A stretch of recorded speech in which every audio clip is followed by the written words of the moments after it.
Over the past couple of episodes, we've looked at density in the context of exercise. Remove 15 seconds from one rest period, add one superset, tighten one transition. Then wait for the adaptation before you tighten again. The gym makes density measurable.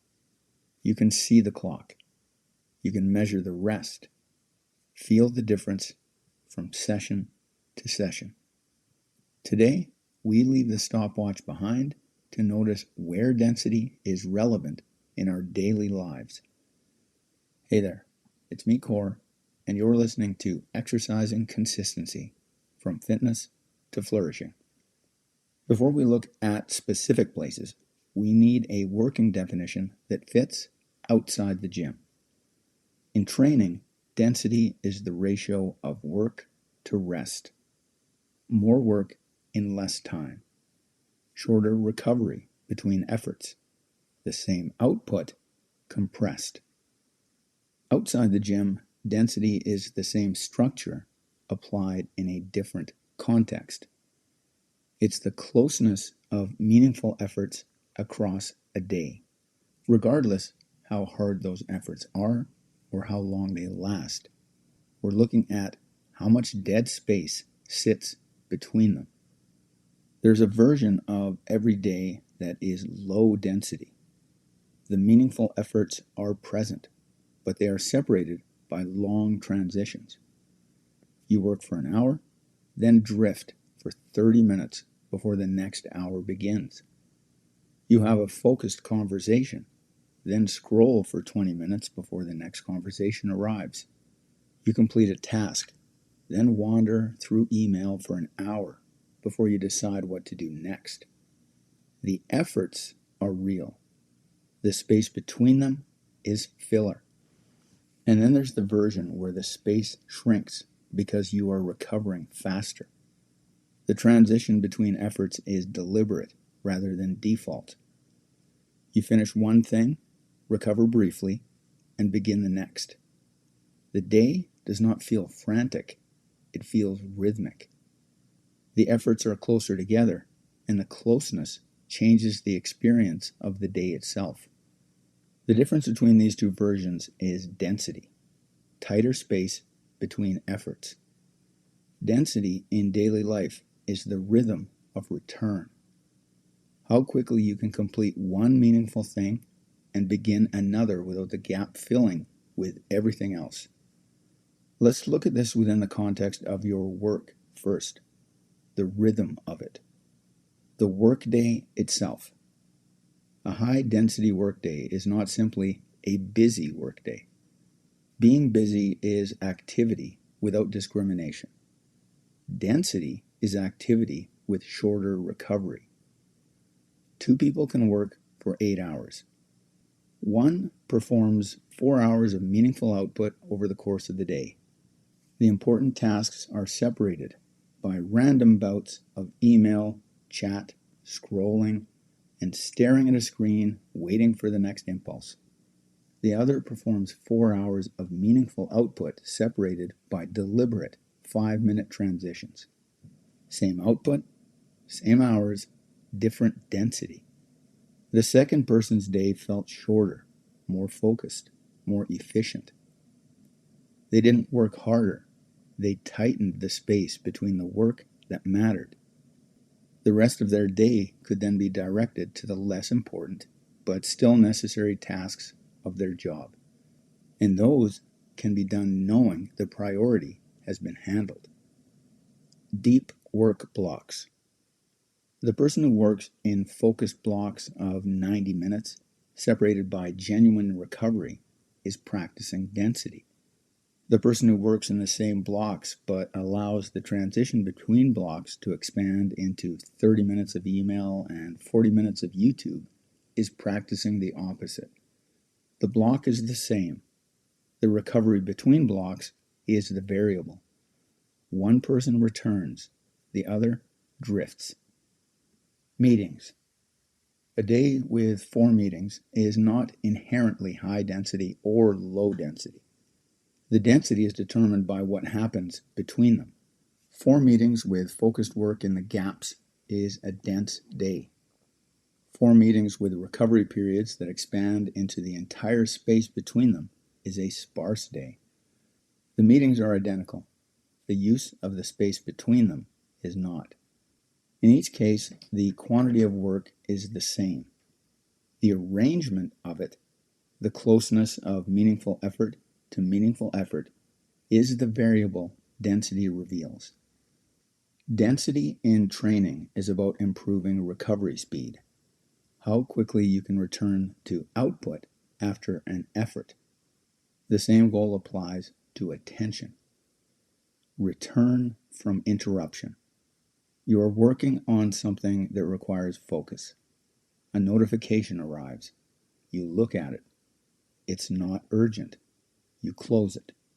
How long does it take for your attention to return to full engagement with the original task? For most people, the answer is longer than they think. Research on attention suggests that after an interruption, it can take between 10 and 25 minutes to return to the same depth of focus. The interruption lasted 5 seconds. The recovery lasted 15 minutes. That is low-density attention. The effort was minor. The recovery was enormous. The person with dense attention returns faster because they have trained the ability to direct attention back to the task without the long drift. The interruption happened. The recovery was seconds, not minutes. The density of the work session was preserved. Task switching. Every time you switch from one task to another, there is a cost. The brain must unload the context of the previous task and load the context of the new one. This cost is invisible. It does not appear on a timesheet, but it accumulates across a day the way volume fatigue accumulates across sessions. The person who switches tasks 10 times in an hour spends a portion of that hour not working. They are transitioning. The transitions feel like work because the brain is active, but the output those transitions produce is zero.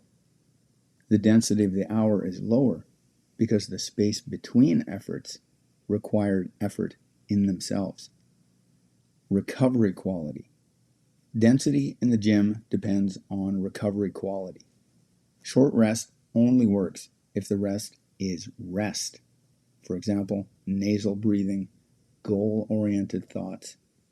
This isn't rest plus phone, or rest plus planning your day, or rest plus mental chatter. The same applies in daily life. A 5-minute break where you scroll is not recovery. It is a shift in stimulus. A 5-minute break where you close your eyes, breathe, or do nothing is recovery. Same duration, different density of restoration. The person who recovers deeply in 5 minutes returns to effort more fully than the person who recovers shallowly in 20.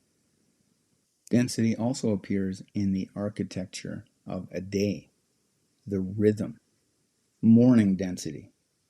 The first moments of the day set the density of everything that follows. A morning that begins with intention, a ritualized start, a defined first action, creates momentum. The transition from waking to working is brief and deliberate. The day begins with deliberate density. A morning that begins without intention, phone in bed, drifting through apps, deciding what to do while distractedly doing something else, creates the opposite. The transition from waking to working expands to fill an hour or more. The day begins at drift, and the density of the morning tends to become the density of the day. The space between waking and acting was allowed to expand. Evening density. The end of the day mirrors the beginning. A high-density evening has a defined end to work, a deliberate transition, and a period of genuine recovery. The space between working and resting is tight. A low-density evening has no defined end. Work drifts into evening. Evening drifts into scrolling. Scrolling drifts into sleep that arrives later than intended. The space between working and resting expands until the two are indistinguishable. The density of a well-spent evening is lost. The gap between days. The same principle applies to the transition between one day and the next. A person who goes to bed with a clear mind and wakes with a clear intention has a high density across the day boundary. The recovery was real. The return was fast. A person who goes to bed with an anxious mind and wakes to the same anxiety has low density. The recovery never occurred. The return never happened. The days blur together. Here's the pattern across all these examples. Opportunity appears wherever there is a gap between meaningful effort and the next meaningful effort. The size of that gap and the quality of what fills it is the variable density reveals. Most people do not see the gap. They see the efforts, the meeting, the task, the conversation, the workout. They measure their day only by what they did. They do not measure the space between what they did, the transitions, the drifts, the recovery periods that expanded beyond recovery and became something else. This is why most people can work for 8 hours and feel at the end of the day that nothing was accomplished. The efforts were real. The space between them was large enough that each effort felt isolated from the next. The day was a series of disconnected events rather than a rhythm. The person who sees density everywhere sees something different. They see that the space between efforts is not neutral. It's not empty time waiting to be filled. It's a variable that can be tightened or allowed to expand. And the total of those spaces across a day, a week, a year is not trivial. It's the difference between a life that feels rhythmic and a life that feels like one long drift. So, paying attention to density everywhere is the beginning. Now we need to put this to use. In the next episode, we close the exploration of density by moving from awareness to practice. We look at how to apply density intelligently in daily life, which gaps to tighten, which gaps to protect, and what happens to your experience of a day when you stop allowing the spaces between efforts to expand without your consent. Until then, look at your day through the lens of density. Pay attention to the transitions. How much time sits between the end of one meaningful effort and the beginning of the next? What fills that time?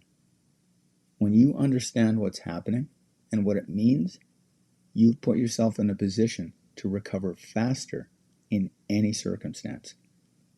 To exercise consistency and become the person who uses these signals to train for every part of your life, join the Act Score Challenge. That's it for today. Catch you next time.